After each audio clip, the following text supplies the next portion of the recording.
जी, अभी जो लेटेस्ट खबर आ रही है उसके हिसाब से जो मसौदा जिस पे पिछले 7 दिनों से बातचीत हो रही थी और जिस पे फाइनल पॉइंट्स पे कल रात तक डिस्कशन जो है वो होती रही है, फिर आज दिन में डिस्कशन उस पे हुई है। उस मसौदे पे हमास और इज़राइल दोनों ने अपनी हामी भर दी है।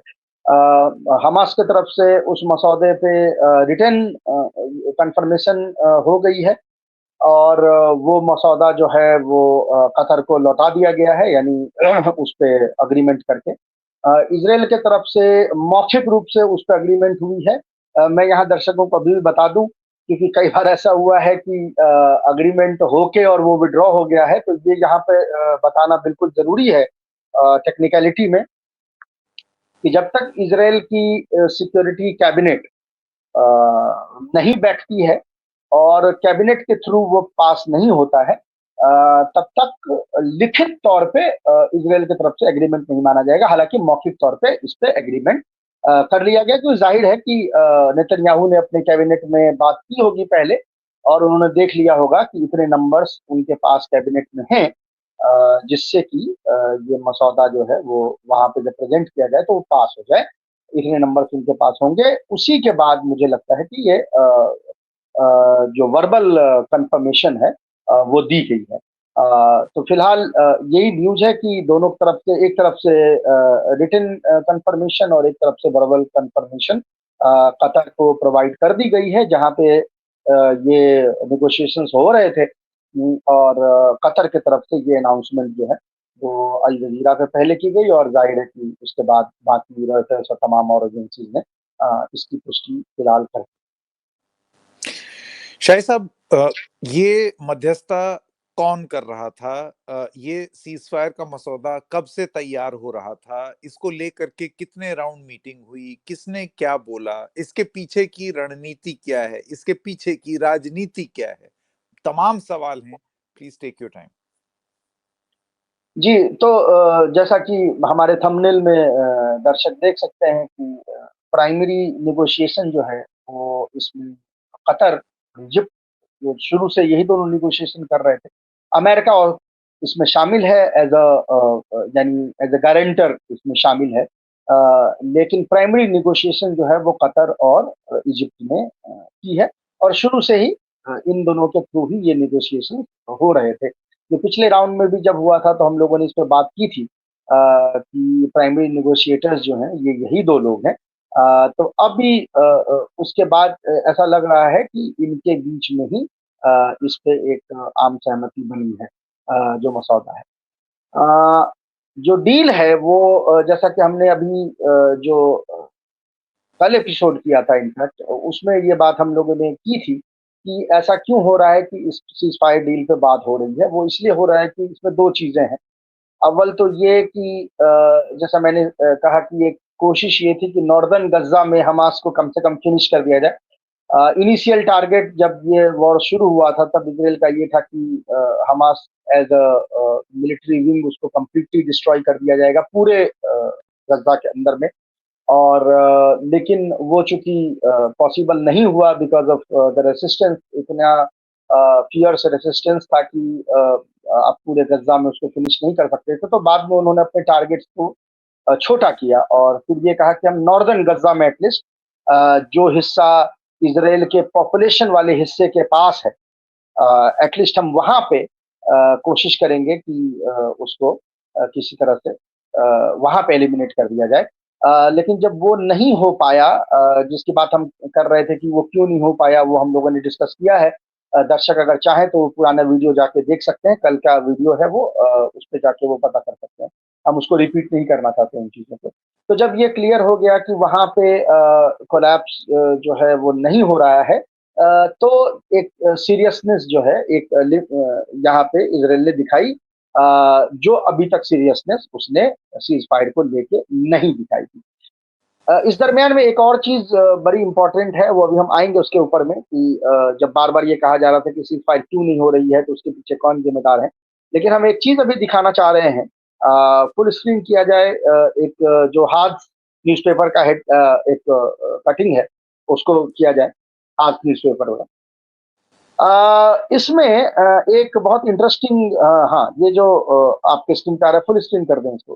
अ, इसको लेके एक चीज़ जो है वो आज न्यूज़पेपर ने लिखी है, वो बहुत ही इंटरेस्टिंग है। वो ये कि ट्रम्प के जो अभी मिड ईस्ट के एनवॉय हैं, जिनको उन्होंने अभी अपॉइंट किया है कुछ दिन पहले, स्टीव विटकॉफ, उन्होंने ये डील को रिवाइव किया है और उन्होंने नेतन्याहू को प्रेशराइज़ किया है उन टर्म्स को एक्सेप्ट करने के लिए जो नेतन्याहू आज तक रिजेक्ट करते आए थे। इज़रायली न्यूज़पेपर ये बात कह रहे हैं। इसमें एक चीज़ है अंदर में जो बहुत इंटरेस्टिंग है कि अभी सैटरडे को आपको पता होगा हमारे दर्शकों को कि यहूदियों के लिए सैटरडे जो है वो मुक़द्दस दिन होता है और उन छुट्टी का दिन होता है, यानी उस दिन वो कोई काम नहीं करते हैं। जिस तरह से क्रिश्चियंस के लिए संडे और मुसलमानों के लिए फ्राइडे होता है। लेकिन उसमें फ़र्क ये होता है कि यहूदी सैटरडे को जिसको सबात कहा जाता है हिब्रू ज़बान में, उस दिन कोई भी काम नहीं करते हैं। तो जब इन्होंने ये जो स्पेशल एनवॉय है, इन्होंने फ़ोन किया नेतन्याहू को कि वो आना चाहते हैं और फाइनल एग्रीमेंट सुनना चाहते हैं नेतन्याहू से, तो नेतन्याहू ने इससे निकलने की कोशिश की और उन्होंने कहा कि भाई आज सबात है और आज मैं काम नहीं करता। तो स्टीव विटकॉफ ने कहा है कि he does not give a damn about सबात और मैं अभी पहुँच रहा हूँ और तुमको मिलना पड़ेगा। ये बात मैंने पहले कई एपिसोड्स में कही है कि अगर अमेरिका चाहेगा तो 1 घंटे में सीज़फायर होगा और वो अब आपको दिख रहा है कि जैसे ही उसने धमकी दी जो मिडल ईस्ट के एनवॉय हैं ट्रम्प के, उसने जैसे ही धमकी दी कि मतलब बी डैम्ड विथ योर सबात, मैं आ रहा हूँ और कोई सबात हो, पबात हो, I don't give a dam, तुमको आके मिलना पड़ेगा। तो Netanyahu like a school child finger on the lips रख के आए और मिले। जैसा जब वो डर जो ये डिटेल्स हमारे दर्शक जो हैं हाथ की इस रिपोर्ट में जाके पढ़ सकते हैं। तो उसके बाद ये डील हुई है। अ, इसमें जो इससे पहले जो सबसे ज़्यादा नज़दीक जब नेगोशिएशंस आई थी, वो आई थी पिछले अगस्त। तो अगस्त में जब ये नेगोशिएशन बिल्कुल करीब आई थी और उस समय के मसौदे को अगर मैं मिला रहा हूँ उस मसौदे से, जो अभी मेरे पास है, जो कल रात से सर्कुलेट हो रही है मीडिया में, तो उस मसौदे में कोई बहुत ज़्यादा का डिपार्चर नहीं दिख रहा। हाँ, कोई कुछ चीज़ ऐसी हैं जिसको कि जानबूझ के नेबुलस रखा गया है, यानी उसको धुंधला रखा गया है, उस पे क्लैरिटी नहीं दी गई है, जानबूझ के नहीं दी गई है कि पहला राउंड देख लें फिर उसके बाद उस पे आया जाए। लेकिन मेजर डिपार्चर इसमें से नहीं दिखा रहा है एक्सेप्ट 2 चीज़ में। अव्वल ये कि अगस्त के नेगोशिएशन में एक जो बहुत बड़ा फ़ासला था वो ये था कि हमास ये कह रहा था कि फर्स्ट फ़ेज़ के अंदर ही, यानी पहले ही फ़ेज़ में इज़राइल को गज़ा के सारे एरिया से 100% विथड्रॉ करना पड़ेगा और उसका कहना था, इज़राइल का ये कहना था कि जब तक डील पूरी कंप्लीट नहीं हो जाएगी तब तक हम पार्शियल विथड्रॉल भी नहीं करेंगे, कंप्लीट विथड्रॉल तो दूर की बात है। उसमें डिपार्चर एक दिख रहा है कि हमास ने ये एग्री किया है कि फर्स्ट फेज जब तक होगा, यानी 42 दिन का जो पहला फेज है, उसमें मेजर एरिया से इजरायली फोर्सेस विथड्रॉ करेंगी, लेकिन गज्जा के बॉर्डर से 800 मीटर अंदर, कहीं-कहीं पे 700 मीटर आ रहा है। अब ये कल दिन में ही पता चल पाएगा कि ये 100 मीटर का मामला जो है ये फाइनल क्या है, 700 मीटर से 800 मीटर है। 800 मीटर तक इजरायली सैनिक जो है वो गज्जा के बॉर्डर के अंदर रहेंगे। तो ये जो इससे पहले जो 0 मीटर की डिमांड थी हमास की, उस पे उसने रिलेंट किया है और इज़राइल की जो का जो मसौदा था जिसके हिसाब से उनको पूरे गज़ा में उनका कब्ज़ा होना था, सिर्फ 800 मीटर पे नहीं, वहाँ से उन्होंने रिलेंट किया है। तो एक ये मेजर पॉइंट ऑफ डिपार्चर इसमें नज़र आ रहा है। दूसरा कि जो प्रिजनर्स जो छोड़े जा रहे हैं फिलिस्तीनी प्रिजनर्स जो छोड़े जा रहे हैं, उसमें नंबर ऑफ दोज प्रिजनर्स जिनको कि आजीवन कारावास की सजा हुई है, उनके नंबर्स इसमें बढ़े हुए दिख रहे हैं। हालाँकि अ, एक प्रिजनर पे 30 प्रिजनर छोड़ने का जो डील पिछली बार था, वो डील अभी भी सेम नंबर्स वहीं पे वो दिख रहे हैं, 1:30 नज़र आ रहा है और कुछ प्रिजनर्स में 1:50, मिलिट्री प्रिजनर्स में 1:50 और सिविलियन प्रिजनर्स में 1:30 का अभी भी नज़र आ रहा है।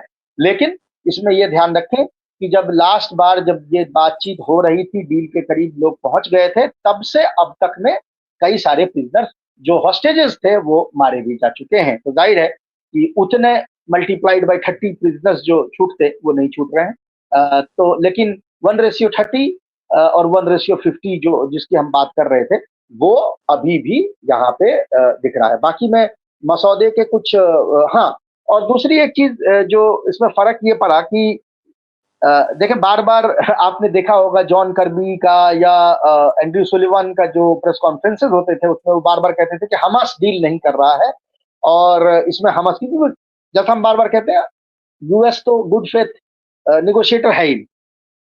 लेकिन एक चीज अभी हुई है, अगेन मैं दर्शकों के लिए हमेशा कोशिश ये करता हूं कि लिंक्स और प्रूफ जो है वो इजरायली और अमेरिकन प्रेस से लाई जाए, ताकि उनको कोई शक की उसमें गुंजाइश ही ना हो कि जो हम बात कह रहे हैं वो क्या कह रहे हैं। जेरूसलम पोस्ट की एक स्क्रीनशॉट है, हम चाहेंगे पीसीआर प्लीज उसको चलाया जाए। जेरूसलम पोस्ट की एक स्क्रीनशॉट आपको नजर आएगी, उसको चलाएं।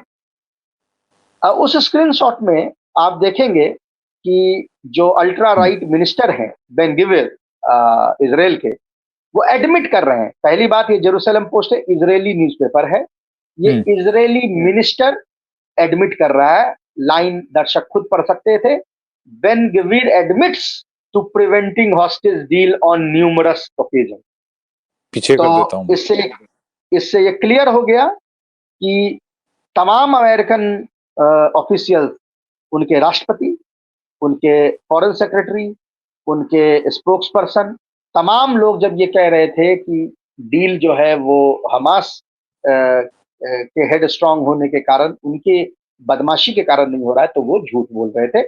ये बात इजरायली मिनिस्टर खुद कह रहे हैं, इजरायली न्यूज़पेपर में कह रहे हैं। दर्शक जाके इसको गूगल करके पूरा न्यूज यहाँ पढ़ सकते हैं। अभी नहीं, भी मतलब आप ये देखिए, इसमें in the past year through our political power we succeeded in preventing this deal from moving forward time and time time and again. Again, time and, तो हमने मतलब रोकी, हम शांति अच्छा नहीं ये चाहते थे, हमने रोका शांति होने हाँ से। संकेत, ये बहुत सारे जो इंडिया में जो राइट विंग के लोग हैं जिनकी मुरव्वत जो है वो इसराइल की तरफ रहती है, वो कई बार आके कमेंट में लिखते भी है ना कि हम लोग बायस हैं, तो इसीलिए इनके लिए ये मैं लेके आया हूँ। हालांकि मुझे इसकी जरूरत नहीं है लाने की, मुझे पता है अंदर क्या हो रहा है, क्योंकि हमारे अपने सोर्सेज होते हैं, वो बताते हैं ना कि अंदर निगोशिएशन में क्या हो रहा है, कौन क्या बोल रहा है, कौन क्या कह रहा नहीं कह रहा। लेकिन अब चूंकि ये ऑफिशियल इजरायली न्यूज़पेपर में वहां के कैबिनेट मिनिस्टर, जिनके वोट पे वहां की सरकार टिकी हुई है, वो एडमिट कर रहे हैं कि we have prevented the deal, we have done it time and again. तो अब इसमें कोई शक की गुंजाइश नहीं हो जाती। इनफैक्ट इनका दूसरा वक्तव्य है, वो भी मैं चाहता हूं कि आप पढ़ें। एक और स्क्रीनशॉट है जिसमें वीडियो के नीचे लिखा हुआ है Israeli national security minister Itamar Ben Gvir, वो उसको लगाया जाए प्लीज। हाँ प्लीज, हाँ इसको स्क्रॉल की जाए। अब इसमें देखिए ये क्या कह रहे हैं, अभी भी कह रहे हैं, ये डील होने के वक्त, ये आज की स्क्रीनशॉट है। The deal that is taking shape is a surrender deal to Hamas. वो कह रहे हैं कि हमने सरेंडर कर दिया हमास के सामने, इजराइल ने। I call on my friend minister Bezalel Smotrich to join me and work with me together against the surrender deal of Hamas. असल में क्या है कि इन दोनों के एमपीज के सपोर्ट से ये हुकूमत नेतन्याहू की चल रही है। तो ये मिनिस्टर, दूसरे मिनिस्टर जो है उसको ये कह रहे हैं कि दोनों मिलके चलो इस सरकार को गिराते हैं, ये डील ना होने दे। ठीक है, ये कह रहे हैं उसके नीचे, my party Otzma Yehudit alone does not have the power to prevent the deal. हमारे पास उतने वोट्स नहीं है कि हम इस सरकार को गिरा सकें, तुम मिल जाओ तो हम ये गिरा देंगे। तो अब इस पे आएंगे कि ये क्यों इंपॉर्टेंट है, लेकिन फिलहाल आप देख सकते हैं कि कौन डील रोकने की कोशिश कर रहा है। बहुत इंटरेस्टिंग, बहुत डिटेल में और बहुत इंटरेस्टिंग। अंदर इजराइल में क्या चल रहा है उसके बारे में शाहिद साहब आपने बताया एक एक करके, और बहुत सारी चीजें हैं अभी चर्चा करने के लिए, तो एक एक करके एक एक पहलू पर बात करेंगे। सबसे पहली बात तो आपने कुछ अंश बताए कि मसौदा क्या होगा, किस चीज पर अभी, and it is not done till it is done. जो वॉर कैबिनेट है इजराइल में वो इस पर हामी भरेगी, उसके बाद ही ये फाइनल हो जाएगा। लेकिन मौखिक रूप से आप एक मसौदे पर साथ आते हुए दिखे हैं, और इस वजह से ये खबर ब्रेक हुई है। उसका एक नेक्स्ट स्टेप, एक बड़ा ऑब्वियस सा स्टेप है लिखा पढ़ी का, वो अभी होना है। लेकिन मोटी-मोटी अगर आपको 3, 4, 5 मुख्य बिंदु अगर बताने हो इस डील के, तो वो क्या है? तो देखें, ब्रॉडली डील जो है वो 2 फेज़ में है। पहला फेज़ 42 दिन का है, यानी 6 हफ्ते का है, और दूसरा फेज़ उसके बाद का, यानी पोस्ट 42 डेज़ जो चीज़ें होंगी वो कैसे। पहले फेज़ के अंदर भी डिफरेंट सब फेजेज़ हैं। कोई 7 दिन का है, कोई 15 दिन का है, कोई 21 दिन का है। मैं ब्रॉडली समझाता हूँ क्योंकि एक-एक लाइन समझाने में शायद दर्शकों को भी इतना इंटरेस्ट ना हो, क्योंकि वो एकदम ही डिटेल्ड चीज़ हो जाएगी, लेकिन मैं ब्रॉडली समझाता हूँ कि क्या होगा। हाँ। हुँ। शुरू में सिविलियंस जो 18 साल से कम हैं या 50 साल से ऊपर के हैं, उनको छोड़ा जाएगा। औरतों, बच्चों और बूढ़ों, जो हमास हुँ। रिलीज़ करेगा, और उसी के प्रोपोर्शन में 1:30 जो है, वो उधर से हमास के प्रिजनर्स छोड़े 1 जाएँगे। रेशो 30 को थोड़ा-सा समझाइए कि किसके 1 छूटेंगे तो उधर से कितना छूटेगा? इज़राइल का 1 हॉस्टेज छूटेगा तो 30 फिलिस्तीनी इज़रायली जेल से छूटे। ठीक। 1:30 चल रहा है। ये शुरू के जो ये जो जितने दिनों तक ये होता रहेगा, यानी प्रिजनर एक्सचेंज होता रहेगा, उसमें दिन में ऐसा नहीं कि एक दिन में टोटल 33 प्रिजनर पहले छूट रहे हैं जो इस कैटेगरी में आते हैं। जो बूढ़े हैं, औरत हैं, बच्चे हैं, सिविलियन। बूढ़े, औरत, बच्चे, सिविलियन। सिविलियन, हाँ। हाँ, ये 33 आते हैं। इनको छोड़ा जाएगा। पहले दिन हो सकता है 3 को छोड़ा जाए, फिर 7वें दिन 5 को छोड़ा जाए, ऐसे करके छोड़ा जाएगा। उसी के तुलना में उधर से 1:30 में फिलिस्तीनी छूटेंगे। हुँ। जब छोड़ा जाएगा, हर दिन 10 घंटे के लिए कोई भी इंटेलिजेंस या रिकॉनेसेंस फ्लाइट इज़राइल गज़ा के ऊपर में नहीं उड़ाएगा, ताकि उसे ये ना पता चले कि प्रिज़नर कहाँ से निकल रहा है। हुँ। और जिस दिन प्रिज़नर्स निकलेंगे, जिस-जिस दिन हॉस्टेज छोड़े जाएँगे, उस दिन ये मियाद 10 घंटे के बजाय 12 घंटे की कर दी जाए। यानी 12 घंटे जो है वो वहाँ पे कोई रिकॉनेसेंस, कोई भी स्पाई, ये चीज़ नहीं चलेगी, ताकि इनको छोड़ा जा सके। जब ये छूट जाएँगे, इस दरमियान में इज़रायली आर्मी सेंट्रल गाज़ा में जो नेत्ज़रीम एक्सिस है, जो साउथ और नॉर्थ गाज़ा को डिवाइड करती है, उसमें से विथड्रॉ करेंगे। कुवैती राउंड अबाउट जो उसका सेंटर है, वहाँ से विथड्रॉ करके हुँ। राइट में चले जाएँगे। जो हमने बात की 800 मीटर के डिस्टेंस पे वो मौजूद रहेंगे, लेकिन बॉर्डर से कर जाएँगे। साउथ में जहां मैक्सिमम फिलिस्तीनी बसे हुए हैं, वो नॉर्थ की तरफ मूव करना शुरू करेंगे। ये मैकेनिज्म मॉनिटर करेगा कतार और इजिप्ट। वहां पे कैमरा लगे हुए होंगे, उस हुँ। कैमरे के थ्रू मॉनिटर करेंगे, ताकि हमास के फाइटर्स जो हैं वो ना जा सके। हालांकि हमास के फाइटर्स ओवर ओवर यानी ऊपर के रूट से जाते भी नहीं है, वो सबटेरेनियन रूट से जाते हैं, लेकिन फिर भी ये डील में ये चीज लिखी गई। हुँ। 7th डे के बाद जो अल रशीद स्ट्रीट है और सलादीन स्ट्रीट है, जो 2 मेन जिसको कह सकते हैं कि जैसा हमारे यहाँ समझिए दिल्ली में रिंग रोड और मथुरा रोड है, उस तरह हुँ। की जो 2 स्ट्रीट वहाँ पे है, अल रशीद स्ट्रीट और सलादीन स्ट्रीट, उससे 7वें दिन इज़राइल आर्मी फर्दर विथड्रॉ करेगी, वहाँ से निकल जाएगी, एंड सिविलियंस जो है वो आने लगेंगे। इस दरमियान हुँ। में 600 ट्रक रसद हर दिन पहुँचाए जाएँगे, जिसमें 50 ट्रक फ्यूल होगा, 550 ट्रक नॉन फ्यूल रसद होगी, 300 ट्रक नॉर्दर्न गज़ा में भी भेजा जाएगा, जिसको इज़राइल एथनिकली क्लींस करना चाहता था, जिसको जनरल्स प्लान कहते हैं, जो इज़राइल ने कोशिश की करने की, सक्सेसफुल नहीं हुआ। सिविलियंस मारे गए, लेकिन वो क्लींस नहीं कर पाया। 22वें दिन सेंटर ऑफ द स्ट्रिप से कंप्लीटली विड्रॉ करके, यानी 22वां दिन बॉर्डर पे चले जाएगी इजरायली ट्रूप हर जगह से। Kuwait round about, Saladin street, सबसे पूरा विड्रॉ कर जाएगी। यानी पहले दिन 7वें दिन आधा करेगी, 22वें दिन कंप्लीटली विड्रॉ करके बॉर्डर के पास तक पहुंच जाएगी। सिविलियंस इस दरमियान में आते रहेंगे, धीरे धीरे मूव करते रहेंगे साउथ से। इसके बाद हुँ। सेकेंड सब फेज आएगा, जिसमें मिलिट्री प्रिजनर्स जो है वो छोड़े जाएंगे। मिलिट्री प्रिजनर्स जो सोल्जर्स हैं इसराइल के, वहां पे बंधक, वो भी छोड़े जाएंगे, और उनके बदले में वहां पे छोड़े, यानी उसमें जो फीमेल सोल्जर्स हैं उनके बदले में फिर 1:30 इजरायली जेल में जो फीमेल और बच्चे हैं फिलिस्तीनी उनको छोड़ा जाएगा, एक के बदले 30, और जो एजेड हैं उसमें भी वही एक के बदले 30 उनको छोड़ा जाएगा। जो फीमेल सोल्जर्स हैं उनके बदले में सिविलियन, क्योंकि हमास के पास कोई फीमेल सोल्जर्स नहीं है, तो हाँ। यहाँ पे एक्सचेंज इजरायली फीमेल सोल्जर के बदले में फिलिस्तीनी सिविलियन फीमेल्स को छोड़ा जाएगा। उसके बाद अब ये जो जो छोड़े जाएंगे इसमें बहुत सारे जो इजरायली मेल सोल्जर हैं उसके बदले में मैंने बताया 50 छोड़े जाएंगे।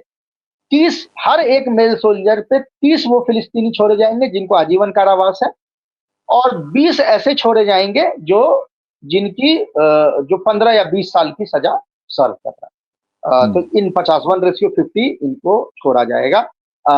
इसके बाद जो बॉडीज हैं वो एक्सचेंज होंगी। बहुत सारी बॉडीज जो हैं जो मारे गए हैं इजरायली वो कैप्टिव्स, उनके बॉडी को रिलीज किया जाएगा। उसके बदले में जो फिलिस्तीनी बॉडीज है उनको रिलीज की जाएगी, प्लस साथ में सिविलियंस को भी रिलीज किया जाएगा, क्योंकि अगेन 1:30 करने पे उतनी बॉडीज वहां पे उनके कब्जे में नहीं।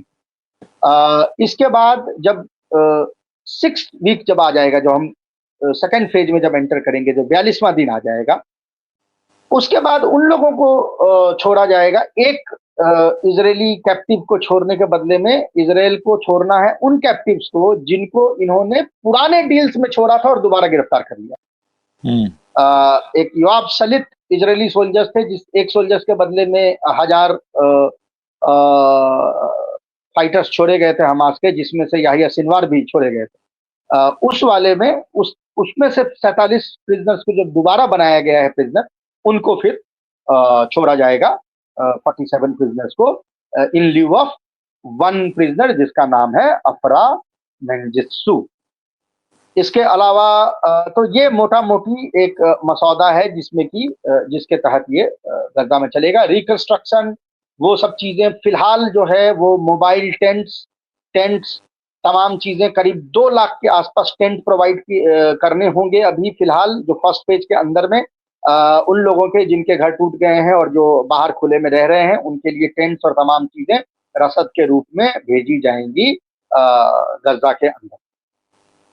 अब जो सेकेंड फेज इसके बाद होगा वो बहुत इंपॉर्टेंट है, क्योंकि कुछ हलकों में ये खबर उड़ रही है कि ये जो बेन गिवीर और स्मोट्रिच जिसकी अभी हम बात कर रहे थे, और खुद ट्रंप भी, अब इसकी कोई पुष्टि नहीं है, ये एक र्यूमर अभी कुछ हलकों में है, ये कोशिश में है कि जब ये सारे सोल्जर्स छूट जाएं तो फिर से हमला कर देंगे गजा के ऊपर। जैसा हमने कहा, बैड फेथ एक्टर हैं बोथ इजराइल एंड अमेरिका, तो कोई बड़ी बात नहीं है, वो ये काम दोबारा कर सकते हैं।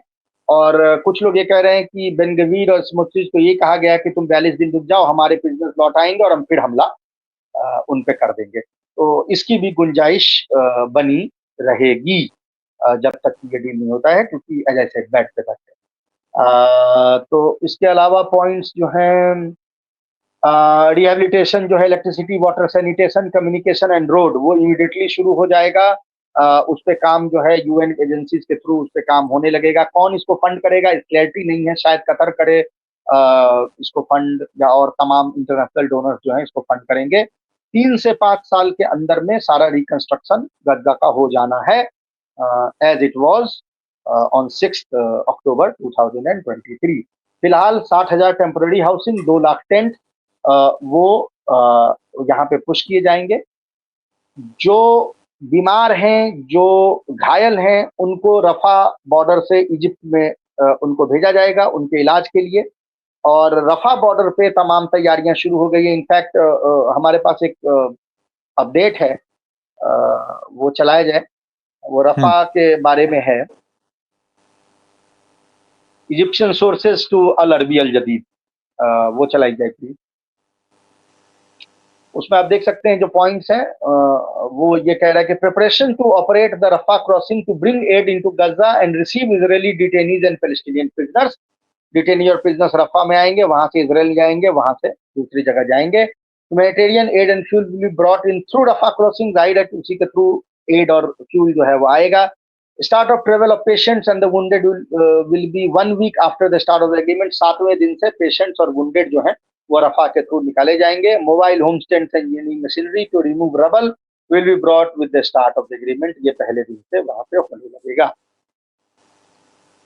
एक चीज हमारे स्क्रीन पे कुछ चीजें चल रही हैं, वो आप देख सकते हैं कि जो अलग अलग हल्के हैं इसराइल के वो खुश नहीं है।